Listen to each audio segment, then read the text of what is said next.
Hoy les traigo un clásico inmortal del maestro del terror psicológico, Edgar Allan Poe. Un viaje hacia la culpa, la locura y el peso insoportable de un crimen que retumba como un tambor en el pecho. Prepárense para adentrarse en la mente de un narrador obsesionado, en una historia tan intensa como escalofriante. Bienvenidos a un nuevo episodio de Los Libros de Sangre.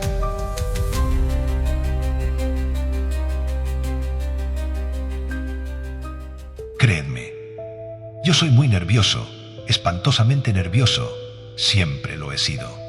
Mas ¿por qué os empeñáis en que estoy loco? La enfermedad ha dado mayor perspicacia a mis sentidos, no los ha destruido ni embotado. Entre todos se distingue, sin embargo, el oído como superior en firmeza. Yo he oído todas las cosas del cielo y de la tierra, y no pocas del infierno. ¿Cómo pues he de estar loco? Atención, y contemplad con cuánta calma y cordura puedo contaros toda mi historia. No es posible explicar cómo me pasó por las mientes la idea por primera vez, pero ya que me pasó, no cesó de perseguirme noche y día. Verdaderamente no había en ella objeto ni pasión de mi parte. Yo quería al pobre viejo, él no me había hecho mal ninguno, jamás me había insultado. Yo no codiciaba su oro. Ah, sí, esto es. Uno de sus ojos parecía de buitre, era un ojo azul apagado y con una catarata. Cada vez que aquel ojo se fijaba en mí, la sangre se me helaba. Así fue que lentamente y por grados se me puso en la cabeza matar a aquel viejo, para de este modo librarme de aquel ojo para siempre.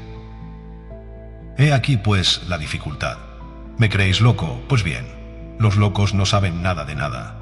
Pero si me hubierais visto, si hubierais visto con qué sagacidad me conduje, con qué precaución, con qué previsión y disimulo acometí mi empresa. Nunca estuve tan amable con el viejo como durante la semana que precedió al asesinato. Y cada noche, hacia la medianoche, descorría el pestillo de su puerta y abría, ¡oh!, tan suavemente. Y cuando había entreabierto lo suficiente para que cupiese mi cabeza, introducía una linterna sorda, bien cerrada, sin dejar que asomase un solo rayo de luz. Después metía la cabeza. ¿Cómo os hubierais reído de ver cuán diestramente metía la cabeza? Movía lentamente, muy lentamente, para no turbar el sueño del viejo. 1 hora empleaba cuando menos en introducir la cabeza por la abertura hasta ver al viejo acostado en su cama. ¿Un loco habría sido por ventura tan prudente? Y cuando había metido toda la cabeza, abría ya la linterna con precaución. Oh, con qué precaución, porque rechinaba el gozne. Abría lo preciso, no más, para que un rayo imperceptible de luz cayese sobre el ojo de buitre. Repetí la operación durante 7 interminables noches, a medianoche exactamente, pero como siempre encontrase el ojo cerrado, no pude realizar mi propósito, porque no era el viejo mi eterna pesadilla, sino su maldito ojo. Cada mañana, apenas amanecía, entraba yo resueltamente en su cuarto y le hablaba con desparpajo, llamándole cordialmente por su nombre e informándome de cómo había pasado la noche. Muy listo había de ser el viejo para sospechar que cada noche, a medianoche, le espiaba yo durante su sueño. La 8ª noche redoblé las precauciones para abrir la puerta. El horario de un reloj se mueve con más velocidad que en aquel momento se movía mi mano. Hasta aquella noche no había yo meditado todo el alcance de mis facultades y de mi sagacidad. Apenas podía contener la sensación que me causaba el triunfo. Pensar que yo estaba allí, abriendo poco a poco la puerta, y que él no soñaba siquiera ni mis intentos. Esta idea me arrancó una ligera sonrisa que él oyó sin duda, porque se revolvió súbitamente en la cama, como si despertase. ¿Creeréis quizá que me retiré? Pues no. La habitación estaba tan negra como la pez, según que eran espesas las tinieblas, porque las ventanas estaban cuidadosamente cerradas por miedo a los ladrones. Así pues, en la inteligencia de que él no podría ver la abertura de la puerta, continué abriéndola más y más. Ya había metido la cabeza, y principió a abrir la linterna cuando mi pulgar resbaló sobre el cierre de hoja de lata, y el viejo se incorporó en la cama gritando: «¿Quién anda ahí?». quedéme absolutamente inmóvil y sin decir una palabra. Durante 1 hora entera no moví ni un músculo, y en todo este tiempo no oí que se volviera a acostar. Permanecía incorporado y alerta, lo mismo que yo había hecho noches enteras escuchando las arañas en la pared. Mas he aquí que oí un débil gemido y conocí que era producido por un terror mortal. No era un gemido de dolor o de disgusto, o no. Era el ruido sordo y ahogado de un alma sobrecogida de espanto. Yo conocía bien este ruido.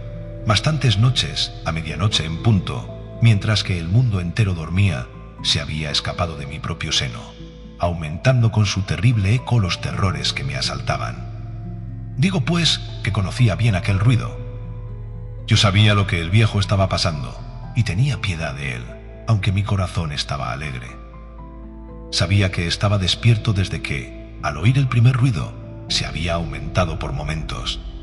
Había querido convencerse de que su terror no tenía causa, pero no había podido. Habíase dicho a sí mismo: esto no es más que el viento que suena en la chimenea, o un ratón que corre por el entarimado. Sí, había querido recobrar el valor con semejantes hipótesis, pero en vano, porque la muerte que se acercaba había pasado por delante de él, envolviendo con su sombra negra a su víctima. La influencia de aquella sombra fúnebre era la que le hacía adivinar, aunque nada había visto ni oído, la presencia de mi cabeza en su habitación. Después de esperar largo tiempo y con gran paciencia, sin oír que volviera a acostarse, me resolví a entreabrir un poco la linterna, pero tan poco, que no podía ser menos. Abríla, pues, tan suavemente, que fuera imposible imaginarlo, hasta que al fin un rayo de luz, pálido como un hilo de araña, penetró por la abertura y fue a dar en el ojo del buitre. Estaba abierto del todo, y yo apenas le miré. Me encendí en cólera.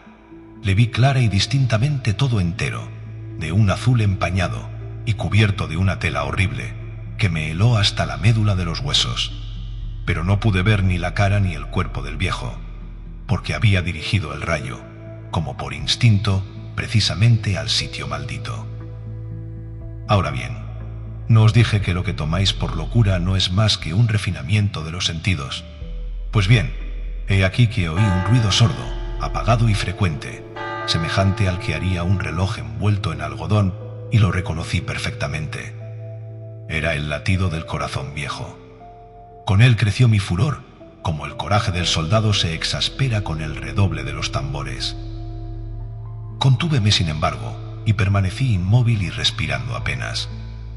Empleé mi esfuerzo en sostener fija la linterna y el rayo de luz en derechura del ojo. Al mismo tiempo, el latir infernal del corazón era cada vez más fuerte y más precipitado, y sobre todo más alto. El terror del viejo debía ser extremo. Estos latidos, dije yo entre mí, son cada minuto más fuertes. ¿Me comprendéis bien? Ya os he dicho que soy nervioso. Por lo tanto, aquel ruido tan extraño, en medio de la noche y del medroso silencio que reinaba en aquella vieja casa, me causaba un temor irresistible.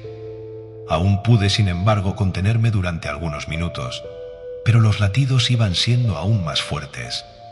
Yo creía que el corazón iba a reventar, y he aquí que una nueva angustia se apoderó de mí. Aquel ruido podía ser oído por algún vecino. La hora del viejo había sonado.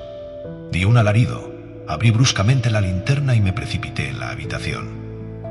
El viejo no dio un grito, ni un solo grito. En un momento le arrojé sobre el entarimado y cargué sobre él todo el peso aplastador de la cama. Entonces sonreí de satisfacción al ver tan adelantada mi obra.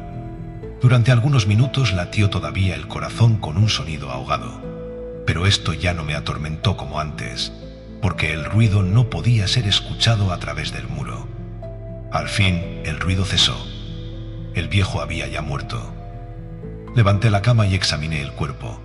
Estaba rígido e inerte. Púsele la mano sobre el corazón y la mantuve así durante muchos minutos. Ninguna pulsación. Estaba rígido e inerte. El ojo maldito no podía atormentarme más. Si persistís en creerme loco, vuestra creencia se desvanecerá. cuando os diga los ingeniosos medios que empleé para ocultar el cadáver.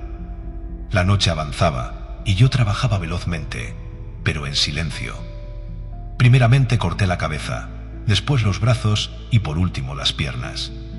Luego arranqué 3 tablas del entarimado y coloqué debajo aquellos restos, volviendo a colocar las tablas tan hábil y diestramente que ningún ojo humano, ni aun el suyo, hubiera podido descubrir algún indicio sospechoso. No había nada que dudar, ni una mancha, ni un rastro de sangre. Yo había tenido gran precaución y había puesto una cubeta para que recibiera toda la sangre. Cuando hube concluido estos trabajos eran las 4, pero estaba tan oscuro como a medianoche. Daba el reloj la hora, cuando llamaron a la puerta de la calle. Bajé a abrir con el corazón sereno, porque ¿qué tenía yo que temer?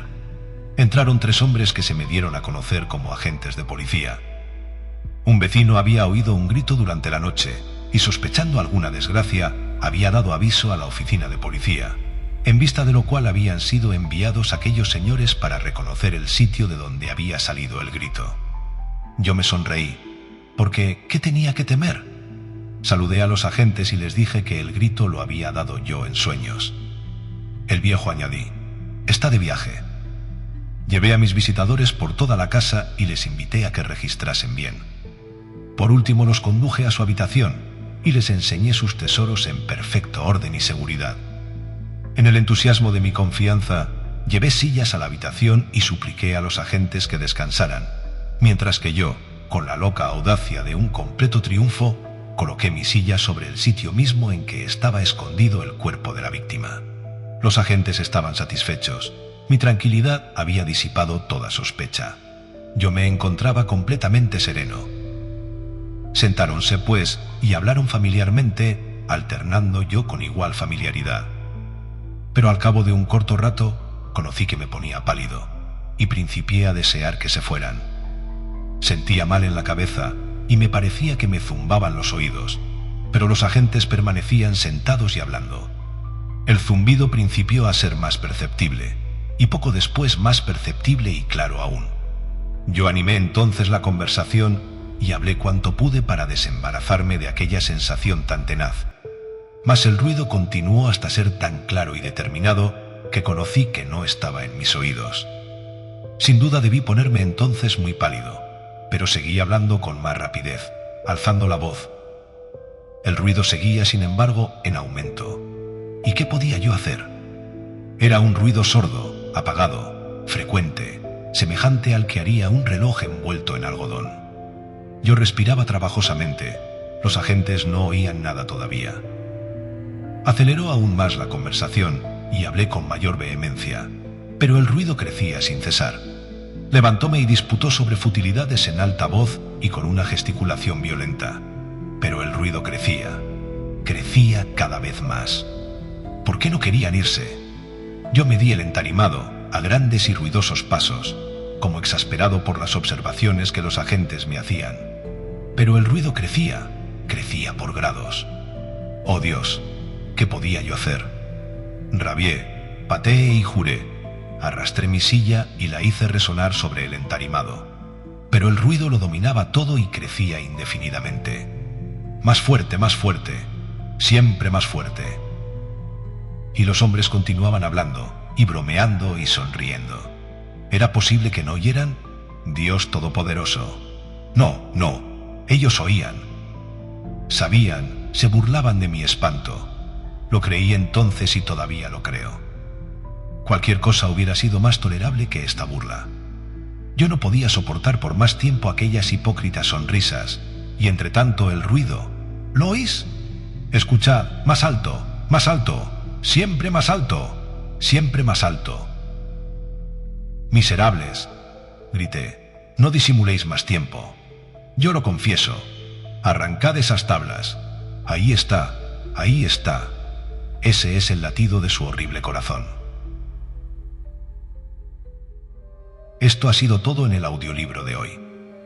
Espero que os haya gustado. No olvidéis darle a like y suscribiros, porque estos son los libros de sangre.